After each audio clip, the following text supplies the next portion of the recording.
ক্যারিবীয় অঞ্চলের প্রাণবন্ত দ্বীপরাষ্ট্র ত্রিনিদাদ ও টোবাগো দুটি প্রধান দ্বীপ ত্রিনিদাদ ও টোবাগো নিয়ে গঠিত। এর আয়তন প্রায় ৫,১৩০ বর্গ কিলোমিটার। রাজধানী পোর্ট অব স্পেন, যা দেশের অর্থনৈতিক ও সাংস্কৃতিক কেন্দ্র। ইতিহাসের শুরুতে এখানে আদিবাসীদের বসবাস ছিল। ১৫০০ শতকে ক্রিস্টোফার কলম্বাস দ্বীপটি আবিষ্কার করেন।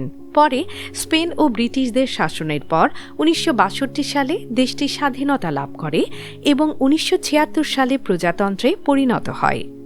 রাজনৈতিকভাবে ত্রিনিদাদ ও টোবাগো একটি গণতান্ত্রিক প্রজাতন্ত্র।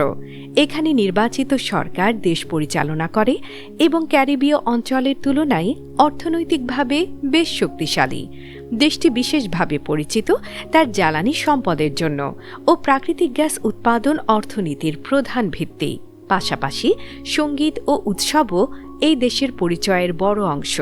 বিশ্ববিখ্যাত ত্রিনিদাদ কার্নিভাল দেশটির অন্যতম আকর্ষণ, যেখানে রঙিন পোশাক, নাচ এবং সঙ্গীত পুরো দেশকে উৎসবে পরিণত করে। ক্যালিপসো ও সোকা সঙ্গীত এখান থেকেই বিশ্বজুড়ে জনপ্রিয়তা পেয়েছে।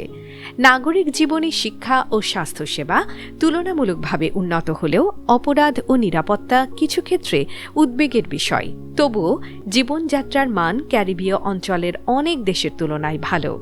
ধর্মীয়ভাবে এখানে বৈচিত্র্য দেখা যায়। খ্রিস্টান, হিন্দু ও মুসলিম সহ বিভিন্ন ধর্মের মানুষ শান্তিপূর্ণভাবে বসবাস করে।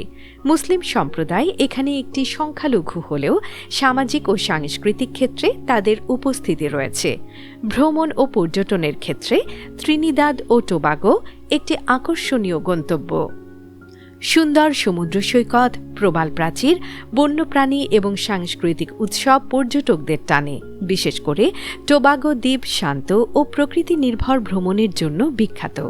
সব মিলিয়ে ত্রিনিদাদ ও টোবাগো এমন একটি দেশ যেখানে জ্বালানি সম্পদ, সাংস্কৃতিক বৈচিত্র্য এবং উৎসবমুখর জীবন একসাথে মিলিয়ে এক অনন্য পরিচয় তৈরি করেছে।